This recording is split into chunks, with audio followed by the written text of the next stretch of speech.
I'm telling you, this is literally the easiest thing that you can do to get an instant glow. Make sure and like and subscribe to my channel and set that notification bell. If you have a special occasion, or maybe you just been feeling like you're not getting the results that you want out of your normal beauty routine, then this is definitely the treatment for you. Now, the chemical peel that I'm going to do on myself today is one that you have to be licensed to buy. I've been using this brand for years and years, ever since I started my aesthetics career. But the great part about this that I'm going to show you today is you can actually do this on yourself with an at-home type of peel. Without naming brands, there's too many to choose from. I can put a couple of recommendations below if you want, let me know. But the idea is that you're going to do an at-home treatment that's designed to be used at home. First things first, you don't want to have anything on your skin. You want it to be totally clean. I have cleaned my skin this morning, but for an extra good measure, I'm going to take a little bit of one of my favorite toners. This is by Hylunia. It has colloidal silver and lavender in it. And I'm just going to make sure that I actually don't have anything from the morning left on my skin. You just want it to be super clean. Now, let's talk about the benefits of a chemical peel, okay? Why I love them so much and why they're so different than just the general, skincare that you put on your skin. Let's see what we got here. Might have been a little tiny bit of dirt. Glad I did this. Is that doing a light peel actually makes your products penetrate better. So let's say you're actually using retinol every night. Well, incorporating something safely into your routine that works with your skin to give you a little extra deeper exfoliation every once in a while is gonna just make your skincare products work better. In addition to that, it's going to give you that instant gratification. So whenever you do a chemical peel, you usually see an immediate skin boost, which is really wonderful and especially can be really gratifying if you've been struggling with dull, sort of lackluster skin. My skin, even though I'm very diligent about using skincare routines, I'm still a minimalist at heart, by the way, I still notice that when I go a long period of time without doing something like this on myself, there's just no comparison. You do it, you see the glow, everything looks better, or you don't, and you're kind of able to maintain okay results, but there's a reason that this is something that you can only get when you see your esthetician or say your dermatologist. But I do think that there are really great, powerful, advanced peels that are safe that can actually give you that boost as well. So today I'm going to walk through how to do it the right way. Make sure your skin is cleansed. If you have a little toner or if it's been a couple of hours since you've cleansed your skin and you want to go over it with something just to make sure it's super clean like I just did, that is imperative. Next, you want to make sure that you have a peel that's conducive to your skin type, your skin condition, all the things. Even if you buy something online, you can still hurt your skin. You need to consider what all you're using inside of your routine. If you're using a prescription retinoid, that's something to consider because your skin might be a little sensitized. Maybe it's not, but maybe it is. And those are just things you need to consider. Did you just exfoliate yesterday? Maybe you should wait a couple days before you give yourself an at-home peel. Have you spent a lot of time in the sun? Do you maybe have a little bit of redness or even a burn, which definitely is a no-no? Something to consider. Are you going to the beach or the river or the lake tomorrow? Something to consider. Maybe not the ideal time to do this. Also, little side note, I want to say this earlier on so you make sure and catch this tip. If you haven't been that great about wearing your sunscreen and you're going to do an at-home peel, this is the time to get serious about it. I'll list some of my favorite sunscreens down below, so it's super easy. If you want to try one of those out, you don't have to go searching for it.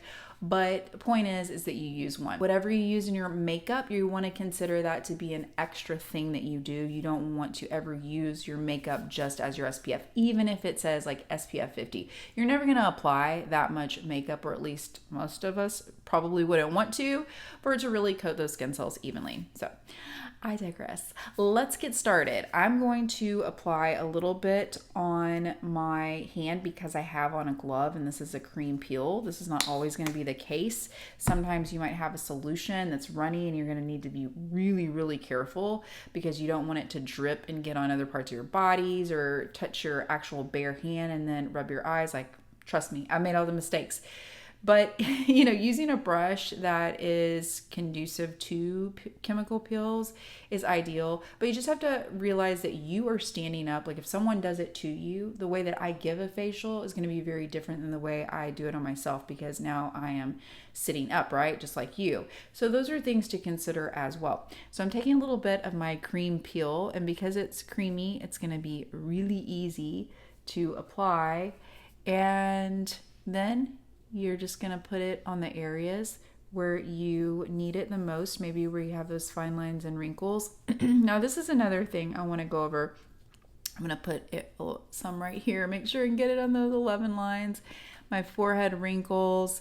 And this is another thing to take into consideration whenever you're doing this. There are certain parts of your face that are just going to be more sensitive, and I'm going to share those with you. Usually right around your nose area tends to be more sensitive, like around the lip area, and you never want to go too close to your eyes because you don't want to risk it actually getting into your eyes. And, last but not least, you don't have to do it all over your entire face, but if you're kind of going for general anti-aging, you probably get the best results if you do. So I'm going to avoid those areas where I tend to get a little sensitive. If you have any spots on your face, I have this blemish here, but it's actually not broken. It's in the healing phase. So it's just pink. It's a little tender. It still needs to heal. But great part about a peel like this is AHA and BHA combined, is it's actually going to make the little wound heal a lot faster. Now, one thing that you want to do as soon as you get it on, or maybe before you start, is press that timer so you actually know how long you've left your facial mask on. I'm gonna leave it on for a couple minutes and then we're gonna remove it. Now, with a chemical peel, it is very common for the peel to feel a little tingling, but it shouldn't feel like your face is burning off, especially if you're doing something from home. The percentage should be low enough to where you shouldn't have to worry about that. Now, whenever I remove a mask, I like to first come in and remove it with these facial sponges. You don't have to, but I really want to make sure that I have a lot of control as far as removing the peel, and then I'm going to get it all off. So I'm going to take a couple of extra measures to ensure that happens. And again, remember, you're working on your eye area. You want to make sure and wring the sponge out before you apply it on your face so you don't have any drippage, nothing going into the eyes. I'm just extremely conservative when it comes to treating myself and my clients because I work with a lot of people that have compromised skin. And, I take those types of things seriously. I think one of the worst things you can do is not take those types of things seriously and just think, oh, this is for home use, it's fine. You're just goofing off. You leave it on a little bit longer. Things like that can really get you in trouble. Like I said, just because it's meant for home doesn't mean that you are not going to be able to hurt yourself. So got to respect the skin when you're doing things at home, especially DIY stuff. And when you're in the hands of a licensed expert like myself, they should always do a patch test. Always do a patch test. And sometimes when they're prepping your skin for, say, your first light chemical peel, you're going to do an enzyme peel first, do a patch test, and then when you come back, your skin is prepped and you will be able to move on with the actual chemical peel. Now, I'm going to use a cool, notice I didn't say hot, towel, because when you do a chemical peel on your face, typically you don't want to use anything hot, and the cool towel just feels really nice. So I'm going over it after I've removed it with my sponge, and again, remember to wring it out really well. Now, you might think I'm a little bit overboard, but for good measure, I'm going to make sure and spritz my skin with this Evian water, because that way, you can spritz your skin with whatever water you have, or maybe use a second wet towel. Again, I like to be conservative and make sure every single thing has been neutralized. So I'm going to come in with a little water. And last but not least, you're going to feel your skin. Just make sure everything's off. There's nothing left on. Again, if you use a cream peel, it's super easy to see. If you use a peel that has a color to it, that actually can make it really easy for you to see. But you just want to make sure that it is completely neutralized. Also, if you're giving yourself a home peel, I recommend that you do it in the evening time. That way you don't risk going in the sun accidentally, unprotected or not protected enough, which would be a really terrible mistake. Whenever I lived in Boulder, I had a wellness practice, and whenever I was done giving a facial, this was my first year also, by the way, of aesthetics, I had some of a facial, and these facial masks are very expensive. I always dispense a certain amount out. Usually there's a little bit left over, and I thought, oh, what a waste. So I thought, I'm gonna put a little bit of peel on my hands, give my little hands an anti-aging treatment.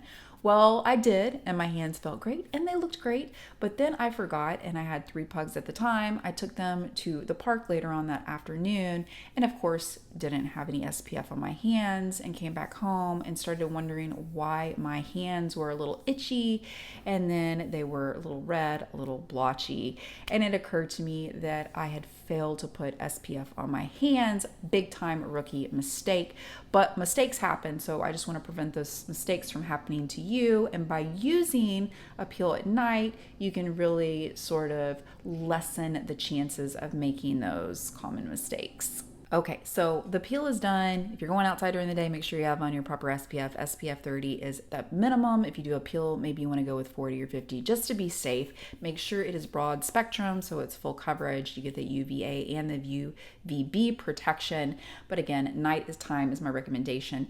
Now, if you do like chemical peel, it's really fun because you can sleep with an overnight mask. Sometimes when I do a treatment in the evening time, I'll do that to my client, and it's really luxurious because you wake up and not only is your skin glowing, but your skin is just feeling silky soft. So again, another little something fun you can do. I'll leave a link down below to one of my favorite overnight masks that is over the counter. Now, let's take a moment and actually look at my skin. If you looked at my skin before, you saw how dull it was.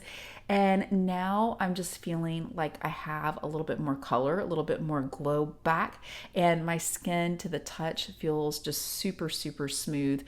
Up here, what I love about these peels is just instantly you can see less wrinkles. I have this hard line right here, and instantly it just softens it up. And that's really just because you're really exfoliating your skin on a deeper level than you normally do.